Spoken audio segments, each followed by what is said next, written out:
Welcome to the Music Nut Program. I'm John. Thank you so much for joining me today. And welcome back to It's Chris Whitley Wednesday. On today's show, I will review Chris Whitley's second album from 1995, originally released on Work Records, which is a subsidiary of Columbia Records, Den of Ecstasy. Before I go into the album review, John Clauser texted me a few hours ago to let me know that John Sykes had passed away. I've been talking a lot about John Sykes lately because I just concluded the It's Thin Lizzy Thursday series on this channel. I talked about him extensively on the Thunder and Lightning and Life Live albums that I discussed.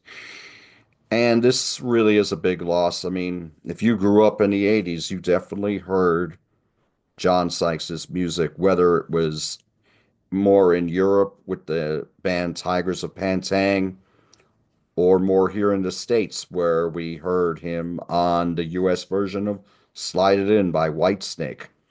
And he and David Coverdale co-wrote all those songs. Well, most of those songs that were on the self-titled 1987 album from Whitesnake, which sold 8 million copies here in the United States. You still hear Here I Go Again, and which was originally on Saints and Sinners, and Is This Love on the radio here on your classic rock or your AOR stations. Later on, he formed Blue Murder with Carmine Appice and Tony Franklin. They made a couple albums. He would later go back out on tour with Thin Lizzy and later touring editions. He would be lead vocalist on a lot of those tours.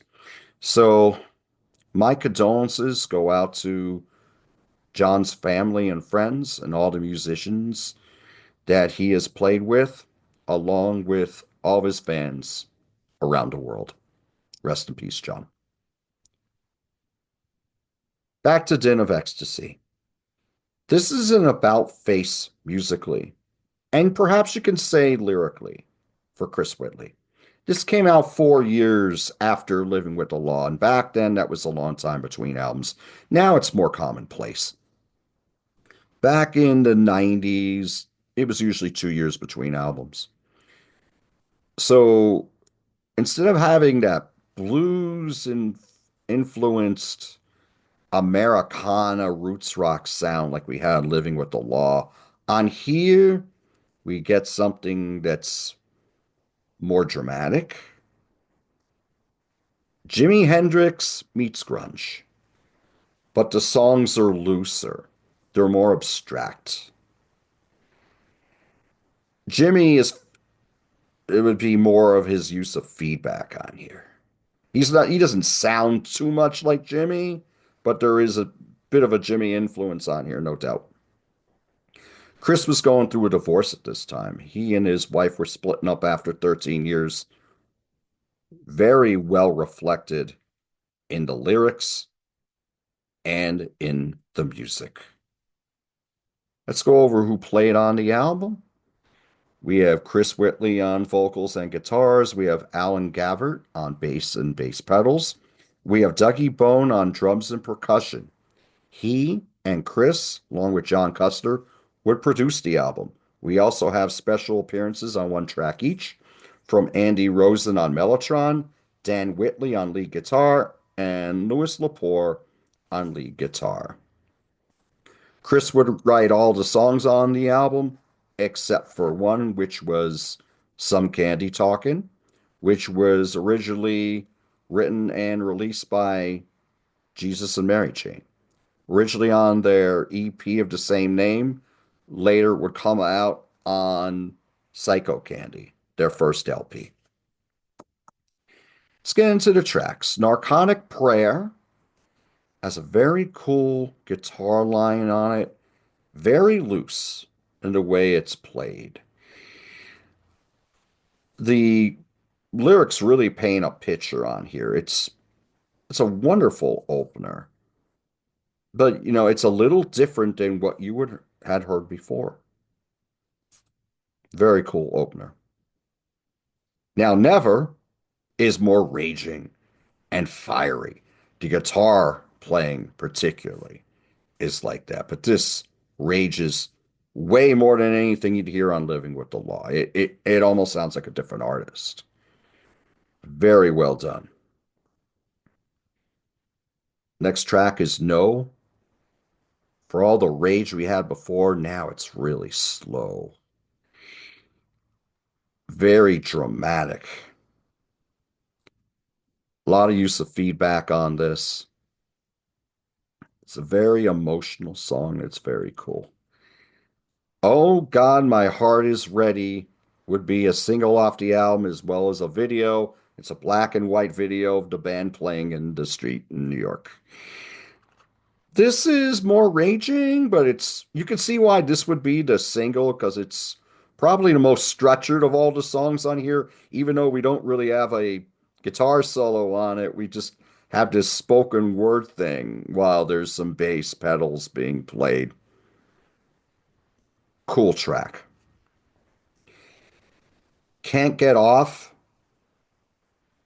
is very slow. It's got this Middle Eastern guitar line on it.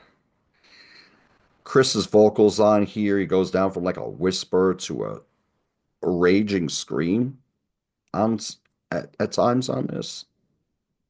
Very cool track. God Thing is even slower. Very scathing. You would not want to be on the end of a conversation with these lyrics.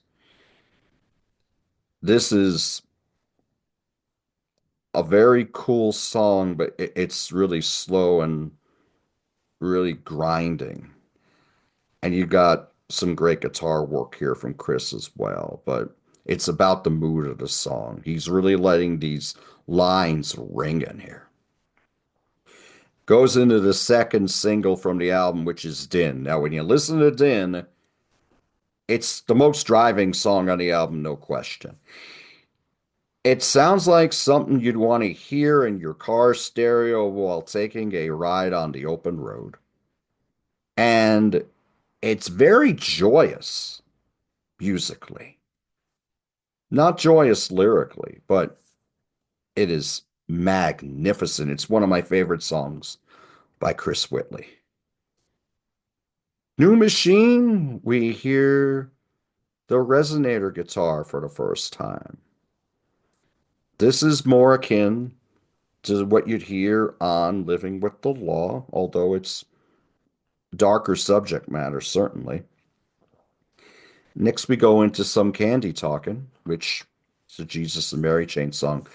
Jesus and Mary Chain were considered to be one of the first to do noise pop or to take the melodic sound of the 60s and combine it with the Velvet Underground. So we call it noise pop, but Chris's version is noisier. It is less structured, it's more about drama. It's a very cool version. It's not something that would have been as successful on the charts as the Jesus and Mary Chain version, which is a great song. I have more experience with the Chris Whitley version, so I'm more partial to it, but I do love the version, the original on Psycho Candy as well. Guns and Dolls. We get more of the acoustic guitar in here, but we're putting it with the electric as well. There is a great sense of drama on this. Wonderful bridge on it. Another cool track. WPL, Wild Pagan Love. This has this slow burn, and Chris's vocals on here are very, it sounds like he's on the verge of a breakdown at times, the way he sings it. He's going from a whisper to a scream on this a lot. Very, very emotional track. Ultra Glide is the closer. And this is a cool way to end the album. It's a good closer. And then we get a pause for a couple minutes or so. I've talked about how I'm not a big fan of bonus tracks on hidden tracks, so to speak. But Chris did plenty of them in his career, and they were usually pretty decent. The bonus track here is Days of Obligation. Now, it's actually tacked on to the end of Ultra Glide. So from 5 minutes and 19 seconds to 7:41, you have Ultra Glide. And it's more in the vein of a new machine, but it's more upbeat. And it's a cool way to end the album. To me, this is an album where you gotta listen to it as a piece, like Lou Reed's New York album or Songs for Drella. It resonates more as a piece than it would individual songs. And it's an album that I have loved ever since I bought it as a new release in 1995. Definitely much different album, but as I go through this catalog, you're going to hear me say that a lot. Yes, this is the original album. We got the green CD. Hard to follow the lyrics on here because instead of listing tracks, they're just listed like that. So you got to follow along like that. I know later versions of the album would have this as the cover, but this is just on the insert here. So, Den of Ecstasy from Chris Whitley. Have you heard this album? And if you did hear it, what did you think of this album? Did you like this sound that Chris was going into at this point? Truly proving that he's an artist. He is not just going to go along to get along musically. He was an artist. This is a totally different album, but it's an acquired taste. I will admit that. It hit me and it never went away. What do you think of the singles on the album? Oh God, My Heart is Ready or Din?